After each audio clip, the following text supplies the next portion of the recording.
तो अब हम लोग आगे करने वाले हैं स्केलेटल मसल्स के बारे में हम लोग डिटेल में पढ़ेंगे, ठीक है। और मसल्स के टाइप भी देखने वाले हैं हम लोग, ठीक है, कि कितने प्रकार के मसल्स होते हैं, कितने टाइप के मसल्स होते हैं, कैसे दिखते हैं, कौन वॉलंटरी है, कौन इनवॉलंटरी, मतलब कौन हम हमारे कंट्रोल में है, कौन हमारे कंट्रोल में नहीं है, ठीक है। तो उससे पहले कुछ चीज़ें को हम लोग थोड़ा सा बेसिक से उठाएंगे, जैसे एनसीईआरटी में दिया, ठीक है। और बहुत चीज़ें जैसे समझाऊंगा आप समझ से चलिए, आपको अच्छी समझ में आ जाएगा।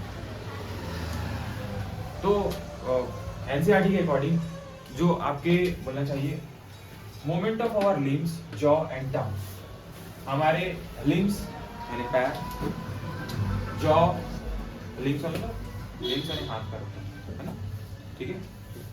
तो देखो जॉ टंग ये भी मूवमेंट करते हैं, क्या करते हैं, मूवमेंट। तो इनका मूवमेंट कैसे होता है, इनका मूवमेंट मसल्स के हेल्प से होता है, रिक्वायर्स द मस्कुलर मूवमेंट। इनके मूवमेंट के लिए किसकी सहायता चाहिए, मसल्स। आया ना, तो यहाँ पर लिखता है movement of our limbs, jaw and tongue etcetera require the muscular movement. इनका अगर मूवमेंट कराना है तो मसल्स का मूवमेंट कराना पड़ेगा। जब मसल्स में मूवमेंट होगी, है ना, पेशियों में जब गति होगी, तभी इनमें आपको मूवमेंट देख पाएंगे, ठीक है। यस और यहाँ पर आप लिख सकते हो कि लिम्स, जॉ यानी जबड़े और टंग की गति मसल्स यानी पेशियों की सहायता से होती है, पेशियों की सहायता से होती है। अब सबसे खास प्रॉपर्टी, जो सबसे ज्यादा most important The contractile property of muscle are effectively used for locomotion and other movement by human beings and majority of multicellular organisms. यानी मसल्स की जो कॉन्ट्रैक्टाइल प्रॉपर्टी, मसल्स की क्या होती है, मसल्स क्या होती है, कॉन्ट्रैक्ट होती है। जैसे ये नॉर्मल मसल का लेंथ है, ये कॉन्ट्रैक्ट होता है। क्या होता है, कॉन्ट्रैक्ट, दबता है, समझ पा रहे, संकुचित होता है, तो उसकी एक स्पेशल प्रॉपर्टी है। तो उसकी जो कॉन्ट्रैक्टाइल प्रॉपर्टी है ना, इससे ही चीजों के मूवमेंट में हेल्प मिलती है, समझ पा रहे हैं। देखो आपको लिखा होगा for effectively use for locomotion, contractile property effectively use होगा लोकोमोशन में। एंड जो इंसान है, जो और भी मूवमेंट करता है, लोकोमोशन यानी जब पोजीशन में चेंज, मूवमेंट यानी नॉर्मल आया ना, अपनी जगह पोजीशन चेंज नहीं होगा, yes or no.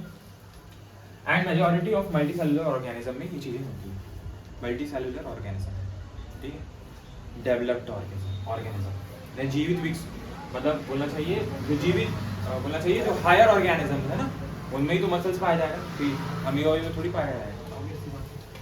Locomotion requires perfectly coordinated activity of muscular, skeletal and neural system.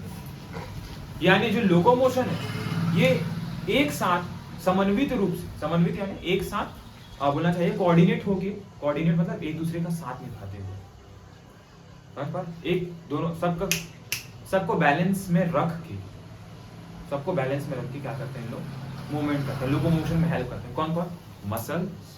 देखो आप मूवमेंट कब करोगे, जब मैं अगर मेरे को इसका मूवमेंट कराना है, देखो पोजीशन चेंज हो रहा है, यहाँ पर पोजीशन चेंज हो रहा है, तो पहले सोच रहा हूँ, पहले मैं क्या कर रहा हूँ, सोच रहा हूँ, तो मेरा ब्रेन इन्वॉल्व हुआ, यानी न्यूरल सिस्टम इन्वॉल्व हुआ, यस सर, है ना।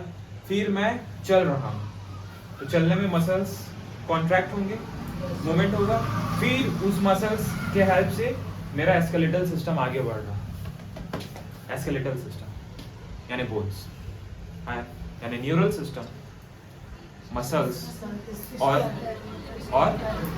स्केलेटल सिस्टम, ये तीनों कोऑर्डिनेटेड रूप में काम करते हैं, समझ पा रहे, यानी समन्वित रूप से काम करेंगे और लोकोमोशन में हेल्प करेंगे, ठीक, यही बात लिखा हुआ है। The locomotion requires a perfectly coordinated activity, muscular, skeletal and neural system, ठीक है। पहले आप सोचोगे, फिर कमांड जाएगा मसल्स का, फिर आप में मूवमेंट होगा, मूवमेंट की वजह से आपका मसल्स स्केलेटल सिस्टम के साथ कोऑर्डिनेट करेगा और आप मोशन करोगे, ये सब आ रही है नहीं आ रही, ठीक है। अब हम लोग मसल्स के बारे में जानेंगे कि पूरे बॉडी वेट का मसल्स कितना पार्ट बनाता है, मसल्स की ओरिजिन क्या है, कितने टाइप के मसल्स होते हैं और मसल्स की कौन कौन सी प्रॉपर्टी होती है, आगे देखते हैं।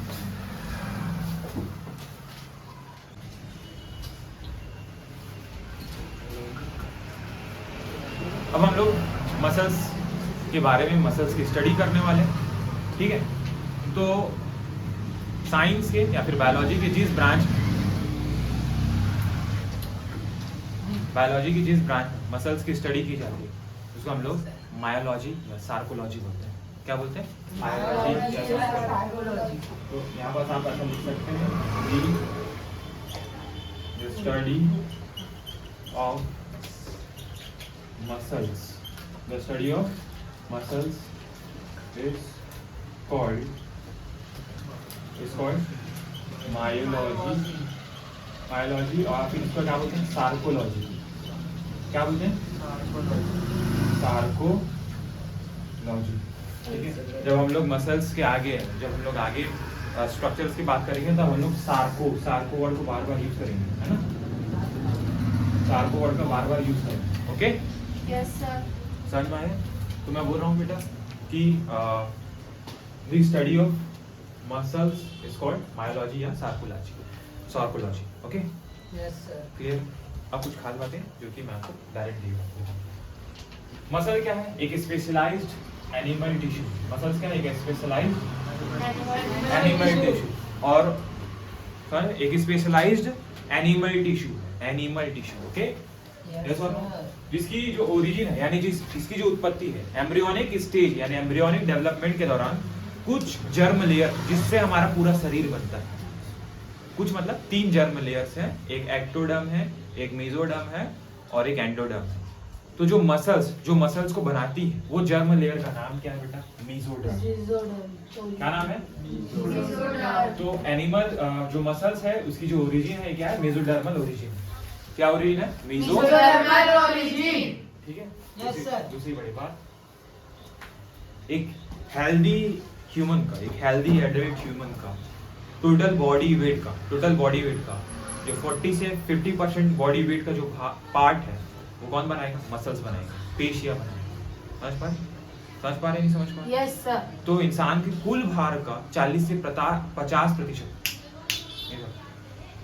50% कुल भार का कौन बनाएंगे? पेशियां बनाएंगे, ठीक है। एक हेल्दी एडल्ट ह्यूमन का ये मसल्स वेट, ठीक है। टोटल बॉडी पार्ट का 40 to 50%। एनसीईआरटी में इसको शायद 45, इसमें भी वही लिखा है, ठीक है।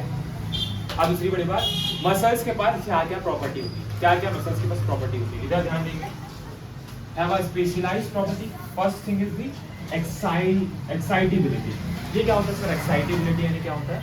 यानी उत्तेजनशीलता, है ना। हिंदी में बोले तो इसको उत्तेजनशीलता बोलते हैं। उत्तेजनशीलता मतलब सर एक्साइटेबिलिटी यानी क्या होता है? What do you mean by excitability? क्या होता है सर? देखिए एक्साइटेबिलिटी का मतलब क्या है? इधर हमारे जो कंट्रोल में है ना, जैसे एक्साइटेबिलिटी यानी आप इसको अपने कंट्रोल से कंट्रोल कर सकते हो। जैसे अगर आपको कोई गर्म चीज रख दो, है ना, आपके यहाँ पर कोई गर्म चीज रख दो, ठीक है, बहुत गर्म, चाहे वो आप तुरंत पैर हटेगा। क्यों? क्योंकि मसल से स्टिमुलस आपके ब्रेन तक जाएंगे। मसल से स्टिमुलस आपके ब्रेन तक जाएंगे। कहाँ तक जाएंगे? ब्रेन तक जाएंगे, और वही स्टिमुलस वापस मसल्स तक आएंगे। तो आपका जो मसल्स है वो एक्सटर्नल चीजों के लिए क्या कर रहा है? रेस्पॉन्ड कर रहा है। क्या कर रहा है? रेस्पॉन्ड कर रहा है ना। Yes sir. समझ में? एक्साइटेबिलिटी यानी बोलना चाहिए जो इम्पल्स जनरेट कर सकता है, एक्साइट हो सकता है उसको, मतलब कोई समझ पा रहे हैं ना? एक्साइटेबिलिटी यानी इम्पल्स जनरेशन का जो चीज है उसको हम लोग यहाँ पर एक्साइटेबिलिटी बोल रहे हैं। थोड़े से वर्ड अजीब दिए हुए हैं बट उसको आपको समझना है। फर्स्ट थिंग समझ, एक्साइटेबिलिटी का मतलब जो आपका बोलना चाहिए स्टिमुलस का जनरेशन है, यानी जैसे कि आपको किसी चीज का एहसास हुआ तो वहां से स्टिमुलस ब्रेन तक जाएगा और ब्रेन से स्टिमुलस वहां तक आएगा, तो that is called the excitability. दूसरा आपका जो मसल्स है, अगर ये नॉर्मल मसल्स है तो मसल्स क्या होती है? कॉन्ट्रैक्ट होती है, यानी दबती है, तो दबेगी तो छोटा हो जाएगा। Yes sir. तो एक प्रॉपर्टी है एक्साइटेबिलिटी का, खुद कॉन्ट्रैक्ट होती है। क्लियर है नहीं क्लियर? Yes, दूसरी sir. बड़ी बात, मसल्स आप हाथ पैर मोड़ो, आया मुड़ जाती है, यानी इलास्टिसिटी है उसमें। मसल्स में क्या है? इलास्टिसिटी है। दूसरी बड़ी बात एक्सटेंसिबिलिटी भी है, तन भी जाता है। खींच जाता है ना कभी कभार, मसल्स खींच जाता है, तो एक्सटेंसिबिलिटी और इलास्टिसिटी दोनों ही। Yes sir. समझ, इलास्टिसिटी यानी मोड़ना, समझ पा रहे? और एक्सटेंसिबिलिटी यानी खींचना। खींचना। क्लियर है नहीं क्लियर? Yes sir. अब मैं जो ब्लू पेन में लाइन लिखा हूँ ये आपको आपके बोलना चाहिए जीके के लिए, और आप अगर आप मसल्स की स्टडी करें तो आपको इसको बिल्कुल पता होनी चाहिए। सबसे पहली बात, सबसे बड़ी मसल्स ग्लूटियस मैक्सिमस है। कौन सा? Gluteus Maximus. Gluteus Maximus is the largest muscle, ठीक है। फिर उसके बाद लार्जेस्ट मसल क्या है? Gluteus Maximus. Longest muscle sartorius muscle है। यहाँ पर मैं नहीं लिखाया हूँ, लॉन्गेस्ट मसल कौन सा मसल होगा? सार्टोरियस मसल्स होगा। स्मॉलेस्ट मसल्स होगा आपका जो वो होगा स्टेपिस। क्या होगा? स्टेपिस। कहाँ है? यहाँ पर लिखा हूँ क्या मैं? Yes sir. हाँ, यहाँ पे लिखा हूँ smallest muscle body what year muscles लिख दिया, बस उसका नाम क्या है? स्टेपिस नाम है। क्या नाम है उसका बेटा? स्टेपिस नाम है ना। सबसे छोटी मसल जो है स्टेपीडियस, सॉरी द स्मॉलेस्ट, यहाँ पर लिखा the ear contain the smallest muscle in our body alongside with the smallest bone, और इसका नाम क्या है? स्टेपीडियस। क्या नाम है? स्टेपीडियस। स्टेपीडियस। ये सब स्टेपीडियस आपका सबसे छोटा मसल है। Smallest muscle in our body is what? Stapedius. Yes or no? Yes sir. हाँ या ना? अभी इधर ध्यान दो, आगे ध्यान दो। दूसरी बड़ी सबसे ज्यादा बोलना चाहिए स्ट्रॉन्गेस्ट मसल हमारे जॉ में, यहाँ पर जो मसल्स है इसका नाम है मैस्टर मसल, है ना। सार्कोलॉजी में हम लोग इसको मैसेटर मसल बोलते हैं। क्या बोलते हैं? Masseter muscle. और यहाँ पास ही आपकी सबसे मजबूत बोन पाई जाती है, सबसे स्ट्रॉन्गेस्ट बोन भी आपको यहीं पास है, और स्ट्रॉन्गेस्ट मसल भी यहीं पास। और इस मसल का नाम क्या है? Masseter muscle is the strongest muscle in our body. दूसरी बड़ी बात, आपके टोटल बॉडी में कितने मसल्स हैं? 639, 639 मसल्स आपके बॉडी में पाए, 639 मांसपेशियां आपके शरीर में पाई जाती है। तो एक चीज, सबसे पहले सबसे बड़ी मसल ग्लूटियस मैक्सिमस, सबसे छोटी मसल स्टेपेडियस। दूसरी बड़ी बात, सबसे स्ट्रॉन्गेस्ट मसल कौन सा होगा? मैसेटर मसल, आया ना, जो कि आपके जॉ के साइड पे, ठीक है। अब आगे बढ़ जाए, ठीक है। अब हम लोग मसल्स के टाइप को देखेंगे, देन उसके बाद हम लोग मसल्स के इंटरनल स्ट्रक्चर के बारे में बात करेंगे, ठीक है।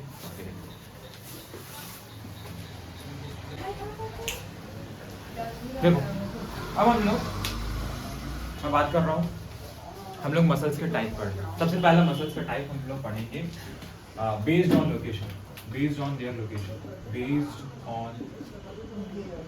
लोकेशन, कि यहाँ पास पाए जाते हैं, है ना, यहाँ पास मिलेंगे, बात नहीं कर, यहाँ पास मिलेंगे, यानी इनकी स्थिति कहाँ पास है, बेस्ड ऑन देयर लोकेशन, ठीक है। तो हम लोग इसको थ्री टाइप में डिवाइड करेंगे, ठीक है। 3 टाइप वो क्या आते हैं? सबसे पहले बेस्ड कहाँ पास मिलते हैं इसके आधार पर, इनकी स्थिति के आधार पर, सबसे पहला अभी लिखेंगे एस्केलेटल मसल यानी कंकाली पेशियां, ये एस्केलेटल मसल। दूसरा एस्केलेटल मसल समझ, एस्केलेटल साइड एंड कंकाली पेशी। जो दूसरा आएगा वो आपका हो जाएगा, अगर विसरल ऑर्गन, जो इंटरनल ऑर्गन्स है वहाँ जो मसल्स पाए जाते हैं उनको विसरल मसल्स बोलते हैं। क्या बोलते हैं? विसरल मसल्स, ठीक है।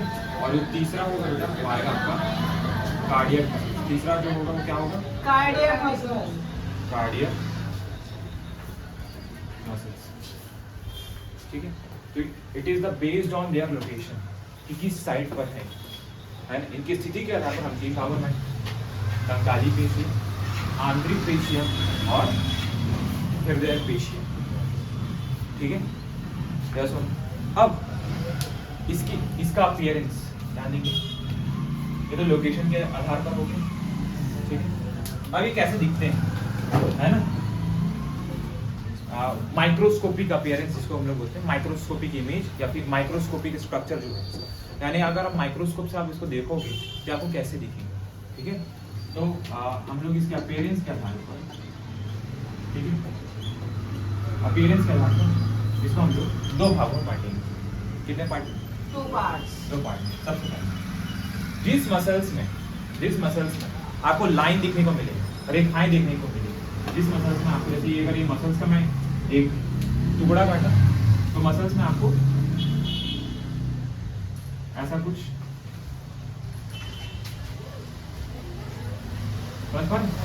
दिख रहे हो, ये कुछ रेखाएं दिख रही है, कुछ लाइंस दिख रहे हैं। तो ऐसे मसल्स को हम लोग बोलेंगे स्ट्रिएटेड मसल्स। ऐसे मसल्स को क्या बोलेंगे? Striated muscle. Striated Muscles. Muscles, striated Muscle. Muscles बोलेंगे। Yes or no? आगे ये नहीं है स्ट्रिएटेड मसल्स यानी रेखित पेशियां, है स्ट्रिएटेड मसल यानी रेखित पेशियां। तो ये पहला अपीयरेंस यानी माइक्रोस्कोपिक इमेज को जब आपने देखा, सूक्ष्म अध्ययन जब आपने किया, तो आपको इस स्टडी में आपको ऐसा दिखा कि मसल्स में कुछ लाइंस है जो कि मायोफाइब्रिल्स के लाइन होते हैं, है ना, डार्क बैंड, लाइट बैंड। तो हम लोग ऐसे मसल्स को स्ट्रेटेड मसल्स बोल रहे हैं। हम लोग आगे बढ़ने वाले, टेंशन मत लो क्या होता है, ठीक है। फिर उसके बाद हम लोग एक ऐसा मसल देखें जिसमें हमको लाइन देखने को नहीं मिलेगी। हम लोग एक ऐसा मसल देखें जिसमें आपको लाइन देखने को नहीं मिल रहा, आपको स्मूथ देखने को मिल रहा है, कुछ हल्की लाइन है लेकिन ज्यादा नहीं है, ठीक है। तो आपको एज कम्पेयर टू स्मूथ दिख रहा है, तो ऐसे मसल्स को हम लोग बोलेंगे नॉन स्ट्रिएटेड मसल्स। ऐसे मसल्स को क्या बोलेंगे हम लोग? Non striated muscles. Non striated muscles, non striated muscles. अब खास बात क्या है, देखो नॉन स्ट्रिएटेड मसल्स की क्या करता है।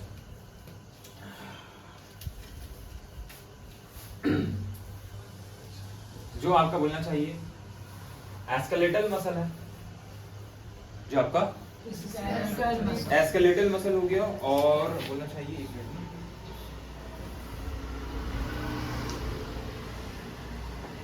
ठीक है, आपका जो एस्केलेटल मसल हो गया, बेटा ध्यान दो यार, एस्केलेटल मसल और आपका कार्डियक मसल।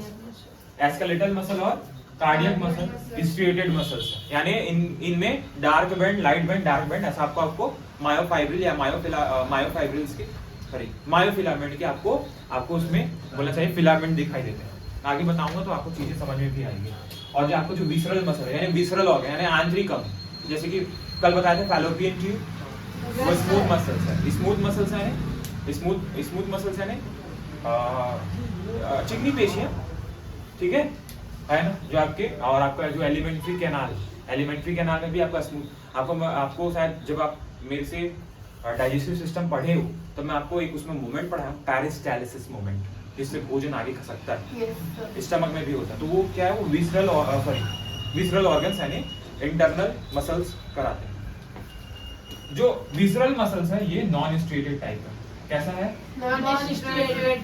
तो एस्केलेटल मसल और कार्डियक मसल स्ट्रिएटेड है, और जो विसरल मसल है ये non striated muscles, non striated muscles. अब किसको हम रेगुलेट कर सकते हैं और किसको हम रेगुलेट नहीं कर सकते, यानी कौन डायरेक्ट सीएनएस के कंट्रोल में और कौन सीएनएस के कंट्रोल में नहीं है, यानी उसको ANS autonomous nervous system control करता है। एक सीएनएस यानी सेंट्रल नर्वस सिस्टम और एक ऑटोनोमस नर्वस सिस्टम, इन दोनों के आधार पर हम चीज को बांटेंगे। तो नेचर ऑफ रेगुलेशन के आधार पर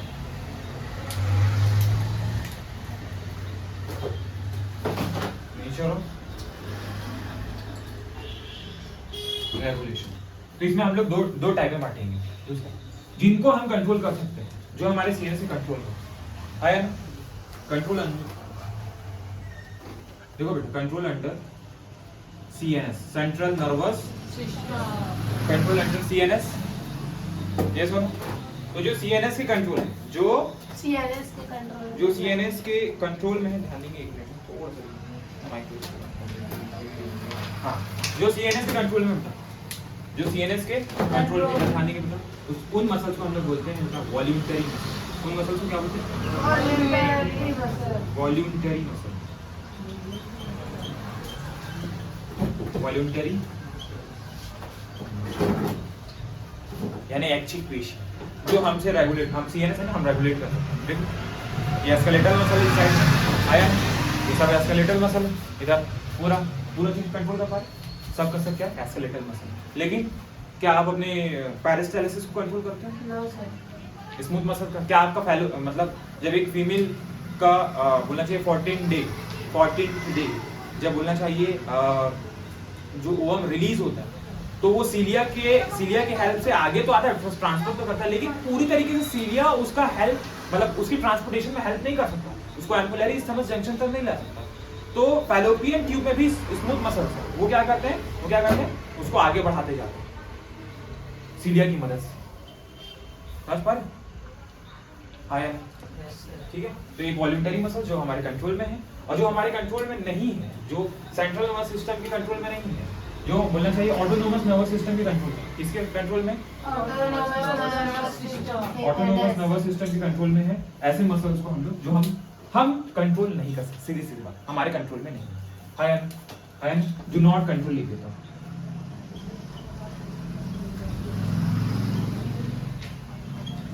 जो हमारे कंट्रोल में नहीं है, तो उसको ऐसा मसल क्या बोलेंगे?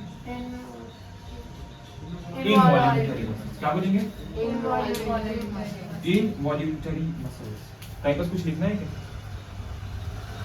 बता दो ना, लेक्चर होने के बाद पता चलता है। कुछ लिखना है? Involuntary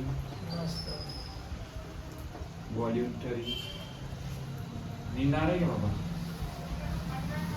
involuntary muscles. हाय, तो एक ऐच्छिक पेशी और एक अनैच्छिक पेशी। अब ध्यान देंगे वॉल्यूंटरी मसल्स कौन कौन? क्या आपने हार्ट को आप कंट्रोल कर सकते हैं? तो वॉल्यूंटरी मसल्स में आपका जो विसेरल मसल है, कौन सा मसल? आपका विसेरल मसल, ध्यान देंगे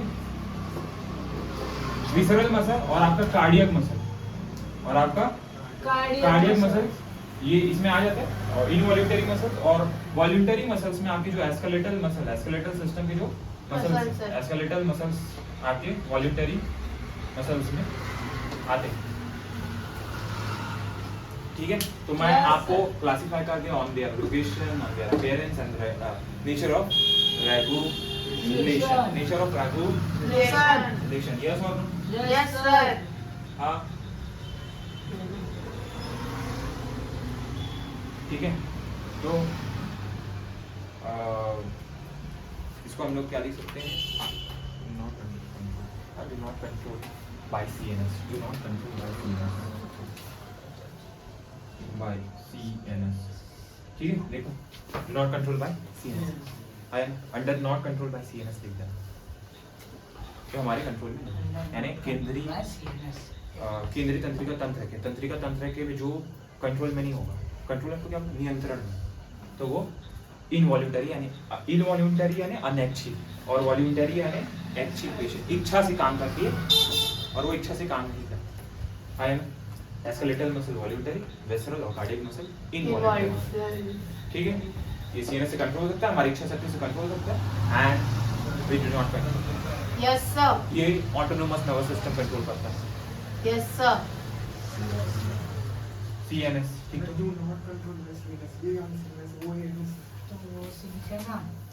ठीक है, do not control by CNS.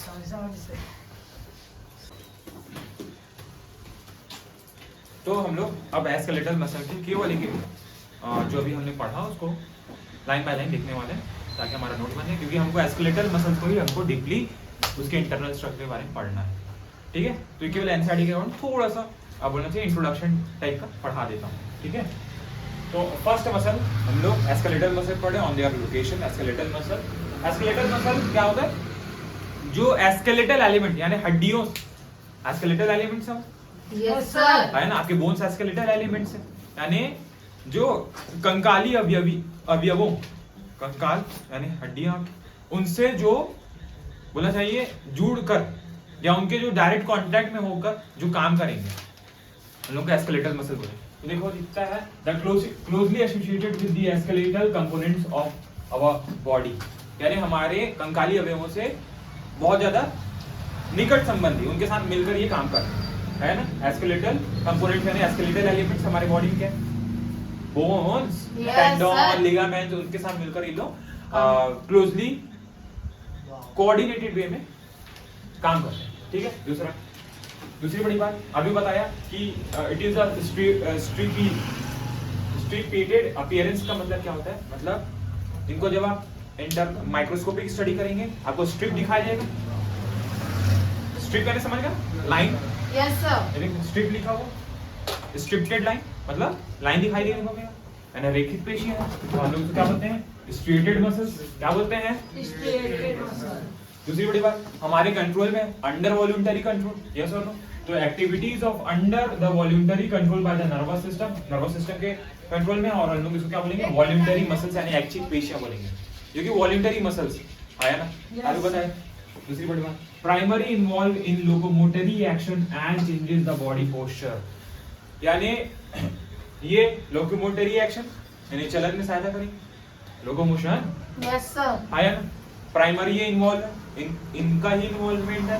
दूसरा जैसे बॉडी ऑफ पोस्चर आप चेंज कर रहे हैं, बॉडी पोस्चर चेंज कर, इधर देख रहे हैं, आपके मसल्स में मूवमेंट हो रहा है, वो आपके स्केलेटल एलिमेंट यानी बोन्स के साथ कोऑर्डिनेटेड वे में काम कर रहे हैं, तब आप मूव हो पा रहे हैं, आया ना। तो वही चेंज ऑफ बॉडी पोस्चर के यहाँ पर कौन इन्वॉल्व होगा? स्केलेटल मसल, ठीक है। अभी आप एक आपके वो में स्केलेटल मसल का बोलना चाहिए एक इस माइक्रोस्कोपिक स्ट्रक्चर देख रहे हो जिसको आप देख सकते हैं। आपको लाइट बैंड, डार्क बैंड, आपको स्ट्रेटेड या स्ट्रिप्टेड यानी जो लाइन आपको दिख रहे हैं वो मसल फिलामेंट है, ठीक है। तो अब हम लोग आगे पढ़ने वाले कार्डियक मसल्स के बारे में, ठीक है। विसरल मसल पहले करेंगे फिर इसके बाद कार्डियक मसल के बारे में।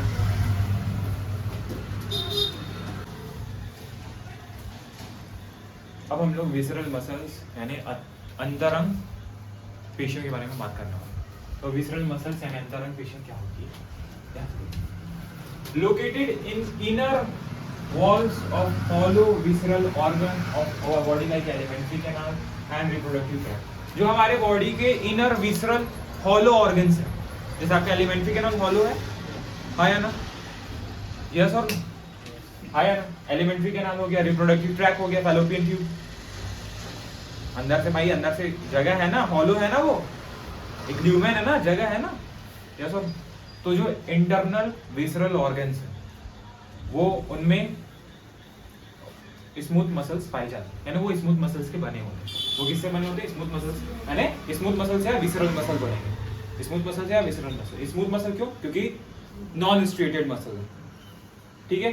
उनमें आपको बैंड नहीं देखने मिलेंगे, जो स्ट्रिप जो है ना मसल्स के अंदर वो देखने मिलेगा। अगर आप अभी डायग्राम देख रहे हैं आपको पूरा चीज क्लियर समझ में आ जाएगा।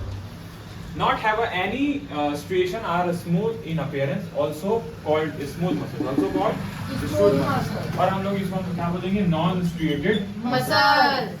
और स्मूथ मसल्स की जब बात कर रहे हैं तो हम लोग विसरल मसल्स के बारे में बात करते हैं। इसके बारे में बात करते हैं, विसरल मसल के बारे में बात करते हैं, yes or no. Yes, sir. तो इंटरनल हॉलो ऑर्गन है, आंतरिक खोखली अंगों में, यानी जो विसरल ऑर्गन्स है ना, वहां आपको ये समझना चाहिए विसरल मसल्स आपको देखने को मिलेंगे, उनसे मिलकर बने होते हैं। ध्यान देंगे their activities are non under the voluntary control by the nervous system and therefore is known as involuntary, यानी इनका कंट्रोल ऐच्छिक नहीं है, इनको तंत्रिका तंत्र द्वारा नियंत्रित नहीं किया जा सकता। This is the not under control by CNS. आया ना। तो this is also called involuntary muscles, yes or no? Yes, sir. They assist for the example in the transportation for food through the digestive tract and the genital tract. और genital tract में हम बात कर रहे हैं gametes through a like a genital tract। ध्यान देंगे food का जो ट्रांसपोर्टेशन वो विसरल मसल, मैं आपको बोलता हूँ पेरिस्टालिसिस मूवमेंट। पेरिस्टालिसिस मूवमेंट किसी कारण होता है? विसरल ऑर्गन्स के कारण। जो फूड अंदर खसकता है ना धीरे धीरे, आया ना, वो पेरिस्टालिसिस मूवमेंट स्मूथ मसल्स के कारण है, यानी विसरल मसल्स के कारण, आया ना। उनमें मूवमेंट के कारण चीजें आगे हो सकती है। जेनाइटल ट्रैक्ट में गैमेट का जो ट्रांसफॉर्मेशन है वो भी स्मूथ मसल्स के कारण होता है, हाँ या चिकनी पेशियों के कारण। स्मूथ मसल्स यानी चिकनी पेशियां, यस और नो? हाँ या यस और नो? आगे पूरा क्लियर। डाइजेस्टिव ट्रैक्ट यानी पाचन आहार नाल, पाचन नाल और गैमेट यानी जो बोलना चाहिए युग्मक, यस सर। युग्मकों का जो परिवहन होता है जेनाइटल ट्रैक्ट है ना वो। ठीक है, अब हम लोग कार्डियक मसल्स के बारे में थोड़ा सा है। ठीक है, आप विसरल मसल को एक बार देख सकते हैं और एक बार देख लो। ठीक है, इसको आप लोग जरूर कॉपी में बनाएं, एकदम सेम सेम टू बना सकते, लेकिन जैसा बनाना है आप वैसा बना सकते हैं। अब हम लोग कार्डियक मसल्स के बारे में बात करते हैं। देखो, अब हम लोग मसल के तीसरे टाइप जो कि कार्डियक मसल के बारे। तो जो हार्ट है वो कुछ और नहीं, एक कार्डियक सॉरी एक मस्कुलर स्ट्रक्चर है जो कि हार्ट में जो मसल्स मिलेंगे उसको हम लोग बोलेंगे कार्डियक मसल्स। ठीक है, तो देखो as they name suggested cardiac muscles are muscles of heart. जो हार्ट के मसल्स को क्या बोलेंगे? कार्डियक मसल्स बोलेंगे। Many cardiac muscle cells assemble in branching pattern to form a cardiac muscles। यानी जैसे अगर आप कार्डियक मसल्स को अगर आप देखेंगे, ध्यान दें, कार्डियक मसल्स को आप देखेंगे तो इसमें आपको क्या देखने को मिलेगा? आपको ऐसा ब्रांचिंग देखने को मिलेगा। ठीक है, ऐसा आपको ब्रांचिंग देखने को मिलेगा। ठीक है, अगर आप एक बार वो दिख रहे होंगे आपके डायग्राम में, आपको दिख रहा होगा कार्डियक मसल्स के में कैसा ब्रांचिंग होता है। ठीक है, based on their appearance cardiac muscles are striated, are striated muscles आया ना? ये क्या है? स्ट्रिएटेड मसल्स यानी रैखिक पेशियां, रैखिक पेशियां, रैखिक पेशियां। क्या कार्डियक मसल को हम कंट्रोल कर सकते हैं क्या? नहीं। तो they are involuntary nature as the nervous system does not control their activities directly, इसलिए हम क्या बोलेंगे? इनवॉल्यूंटरी यानी अनैच्छिक पेशियां। ठीक है, तो आप एक बार फिर से कार्डियक मसल्स से एक बार आप डायग्राम देख सकते हैं, तो आप अपने कॉपी में जरूर बनाएं। ठीक है, अब हम लोग नेक्स्ट लेक्चर में एस्केलेटल मसल को डीपली स्टडी करेंगे और एक एक चीज के बारे में देखेंगे। ठीक है, तो तक के लिए स्टडी करना है। जो लोग लेक्चर बाद में देख रहे हैं वो भी नोट जरूर बनाएं, क्योंकि अगर आप नोट्स प्रिपेयर करते रहेंगे, आप लगातार चीज़ों को पढ़ते रहेंगे, कांटेक्ट में रहेंगे एनसीईआरटी के, तो आपको चीज़ें समझ में आती जाएंगी। ठीक है, समझ में आ रहे हैं नहीं आ रहे? Yes sir. आगे बढ़ जाए? Yes, sir. बंद कर दें? Yes, ठीक है, sir. हाँ।